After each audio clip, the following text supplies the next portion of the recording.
ही आकृती काढा, ही आकृती काढा वहीमध्ये.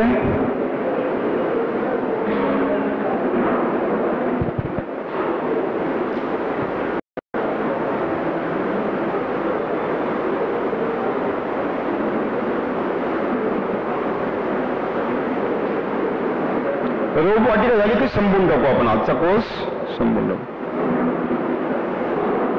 आणि उद्या सकाळी मग डाळिंब घेऊ, भाजीपाला घेऊ, द्राक्ष घेऊ आणि वेळ मिळाला तर ऊस घेऊ, नाही तर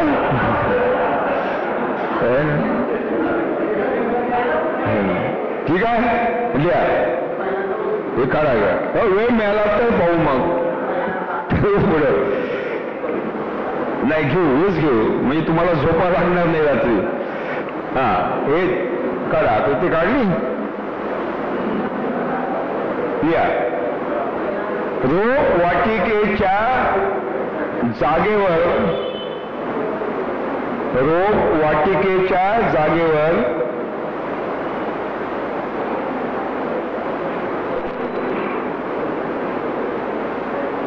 आडवी उभी मशागत करा, आडवी उभी मशागत करा.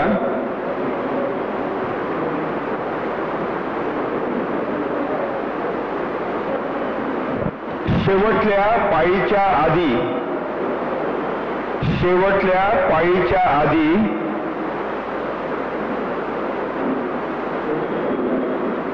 शेवटली वखराची पाळी, कुळवाची पाळी काय म्हणता तुम्ही?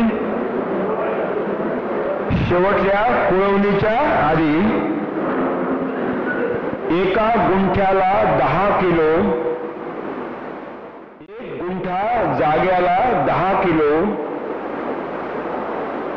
घनजीवामृत फेका. एक गुंठा जागेवर 10 किलो घनजीवामृत विस्कटून टाका. 10 किलो घनजीवामृत विस्कटून टाका. कोणतेही एक, 2 पैकी एक किंवा 2, 10 किलो बरं. आणि मग शेवटली पाळी द्या, आणि मग शेवटली पाळी द्या. धानवाला आहे का याच्यात कोणी? धानवालं नाही आहे ना? हा, एकटेच आहे धानवाले. शेवटली पाळी द्या. झालं. नंतर 4.5 फुटावर उताराला आडव्या सऱ्या पाडा. 4.5 फूट अंतरावर उताराला आडव्या सऱ्या पाडा.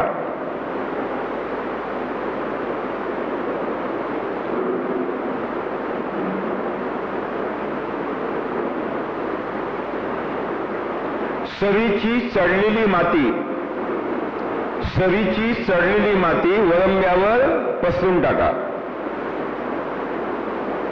सरीची चढलेली माती कशावर पसरायची? वरंब्यावर पसरून द्यायची.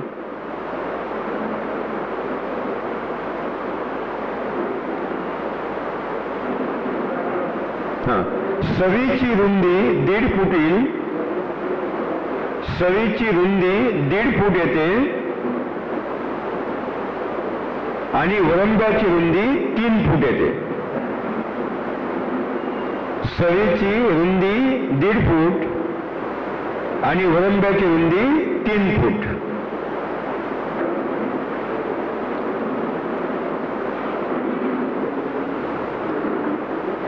झालं. हा, धान किंवा कांदा यांच्या बियाला बीजामृताचा संस्कार करा. धान किंवा कांदा यांच्या बियाला बीजामृताचा संस्कार करा.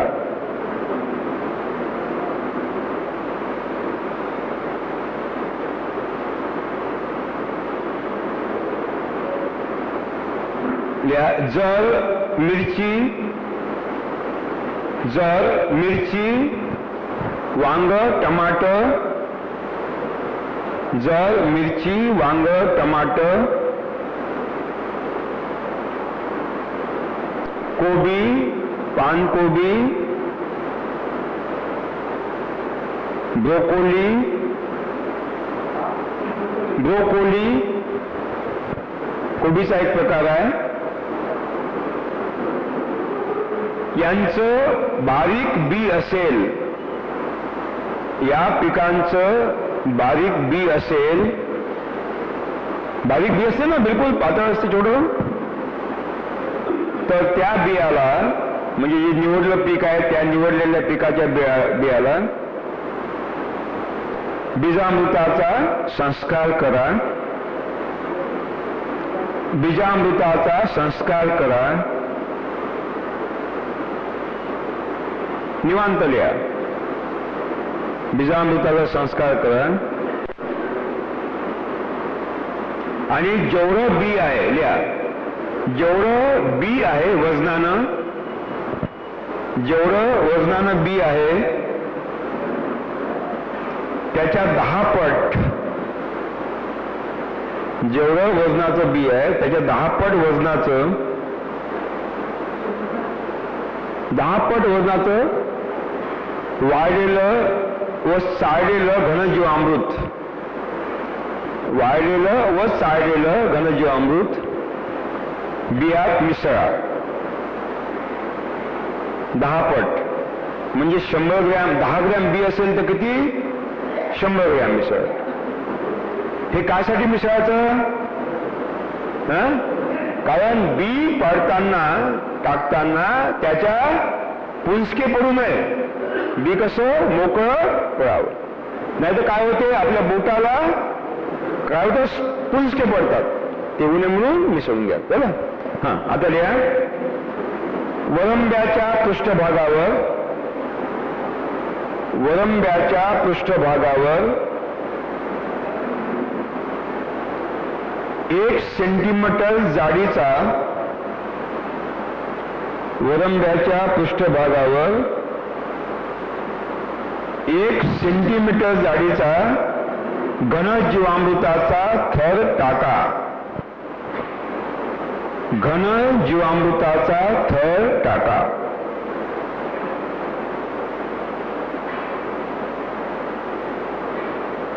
झालं. नंतर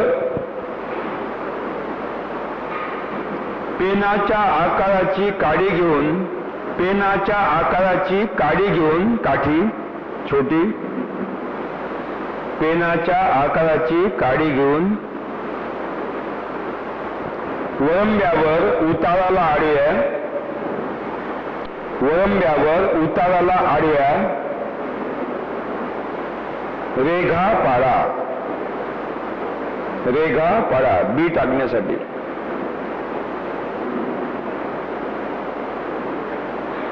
दोन रेघातलं अंतर 4 बोट हवं.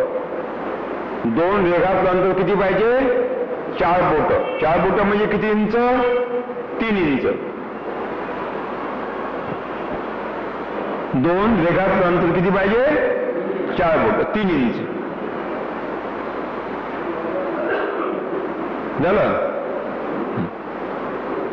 आता आपलं बेड तयार झालं.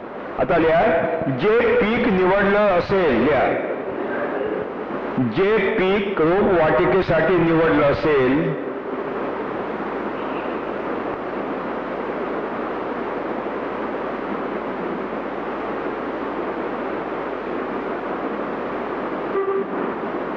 त्या पिकाचं संस्कार केलेलं बी, त्या पिकाचं संस्कार केलेलं बी, म्हणजे कांदा असेल तर कांद्याचं, मिरची असेल तर मिरचीचं, टमाटर असेल तर टमाटर, संस्कार केलेलं बी बोटांनी, बोटांनी,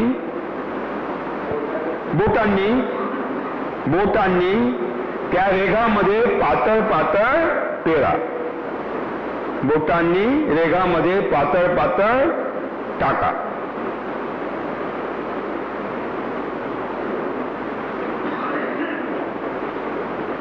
टाकलं आणि तिथल्याच मातीनं ते झाकून घ्या. ते रेघातून वर जी माती आली त्याच मातीनं ते हळूहळू झाकून घ्या, बोटांनी झाकून घ्या. त्याच मातीने झाकून घ्या.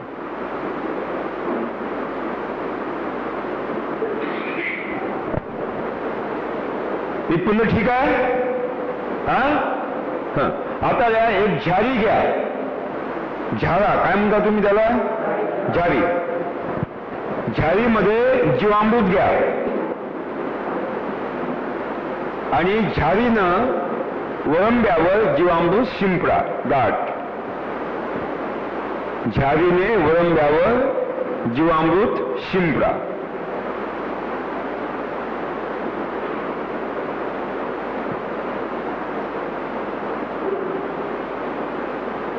झालं.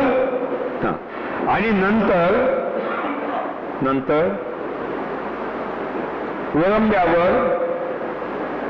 वळंब्यावर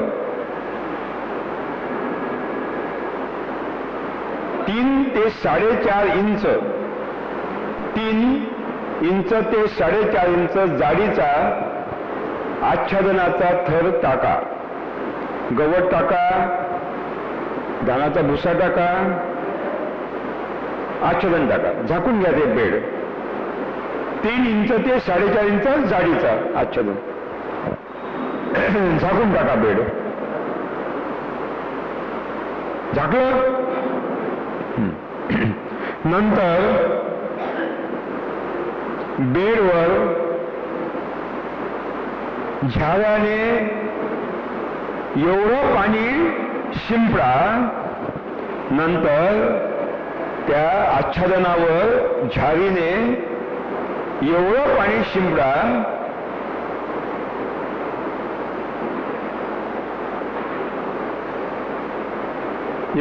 शिंपडा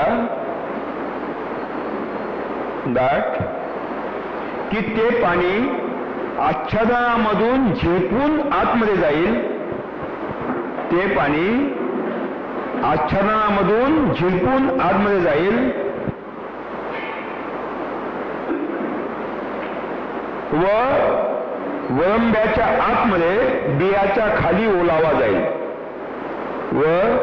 वळंब्याच्या आतमध्ये बियाच्या खाली ओलावा जाईल, जेणेकरून बी काय होईल? अंकुरित होईल. एवढं पाणी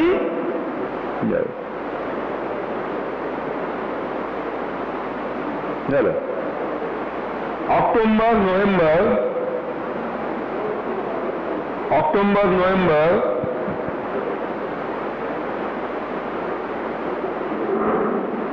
किंवा मार्च, एप्रिल, मे, जून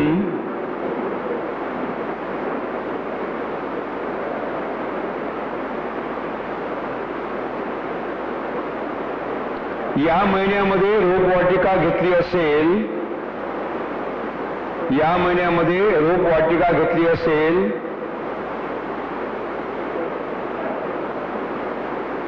तर दिवसातून 2 वेळा पाणी शिंपडा. सकाळ संध्याकाळ. तर दिवसातून 2 वेळा सकाळ संध्याकाळ पाणी शिंपडा. कारण बाष्पीभवनाचा वेग जास्त असतो, बाष्पोत्सर्जन मोठ्या प्रमाणात होतं.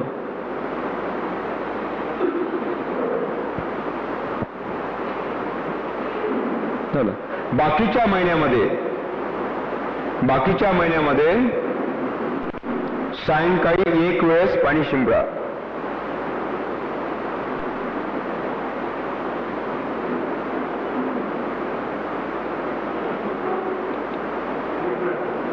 एक वेळ झालं. रोपवाटिकेच्या काळात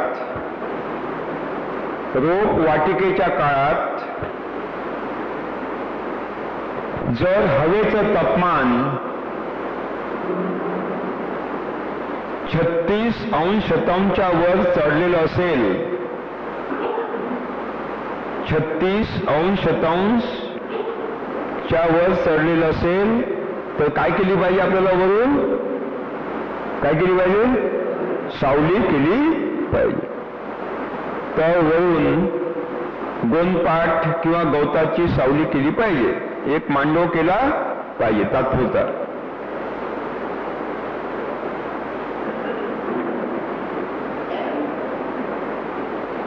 जर 36च्या आतमध्ये तापमान असेल तर मांडव करण्याची आवश्यकता नाही. चला लिहा. ज्या दिवशी बी अंकुरित होईल, ज्या दिवशी बी अंकुरित होईल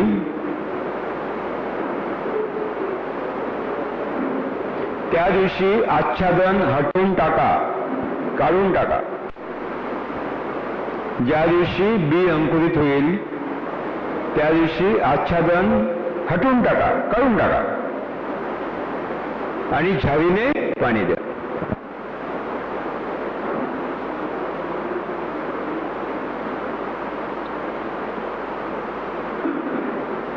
झालं.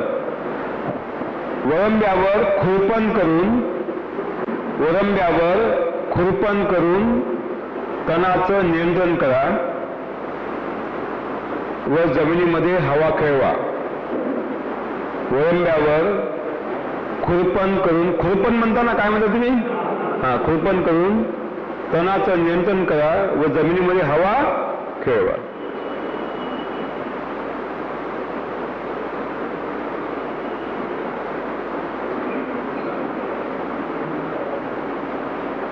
रोप वाटिकेवर 3 फवारण्या करा. रोप वाटिकेवर 3 फवारण्या करा. पहिली फवारणी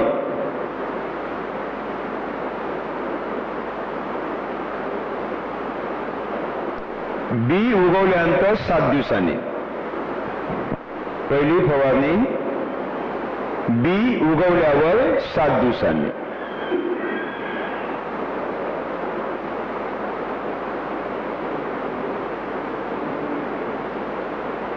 दहा लिटर पाणी, 10 लिटर पाणी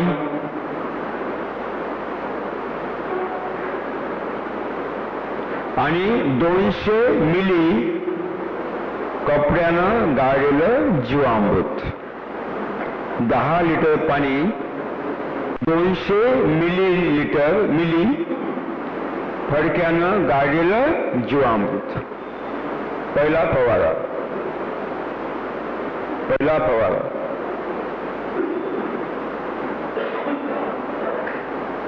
झालं.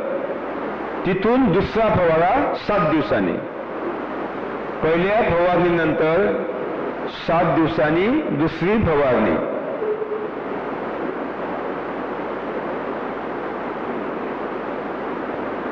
दहा लिटर पाणी आणि 500 मिली फडक्यानं गाळलेलं जीवामृत. 10 लिटर पाणी आणि 500 मिली फडक्यानं गाळलेलं जीवामृत.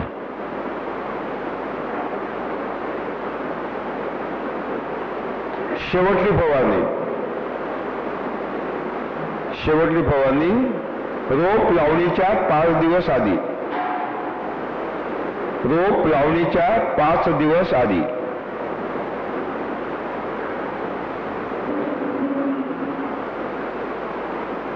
पाच दिवस आधी, 5 दिवस आधी, रोप लावणीच्या 5 दिवस आधी 10 लिटर पाणी, 10 लिटर पाणी, 200 मिली आंबट ताक.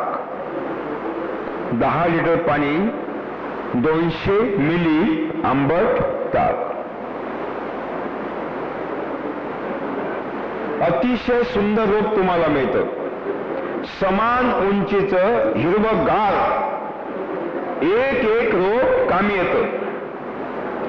तुमची पद्धत काय आहे जुनी? इकडली माती इकडे, तिकडली माती तिकडे, इकडली माती इकडे आणि इकडली माती, आणि मग युरिया फेकून दिला आणि दत्तायानं तो मिसळून टाकला. बी फेकून दिलं, दत्तायानं मिसळून दिलं आणि पाणी, आणि मग ते रोप आलं. काठ्या काठाचं रोप चांगलं आणि मधातलं रोप खुरटलेलं पिवळं. खरं आहे का काय? अतिशय चुकीची पद्धत आहे. या पद्धतीमध्ये समान उंचीची 100% रोप तुम्हाला कामाला लावायला मिळतात. अतिशय सुंदर है ना. तर ज्यांच्याकडे पाणी आहे या पद्धतीनं त्यांना म्हणजे कमर्शियल म्हणजे काय म्हणतो आपण त्याला, व्यापारी नर्सरी तुम्हाला करता येईल आणि रोपं चांगल्या दर्जाची रोपं तुम्हाला लोकांना उपलब्ध करता येईल. हा मोठा व्यवसाय सुद्धा होऊ शकतो है ना. आता लिहा, रोपं उपडल्यानंतर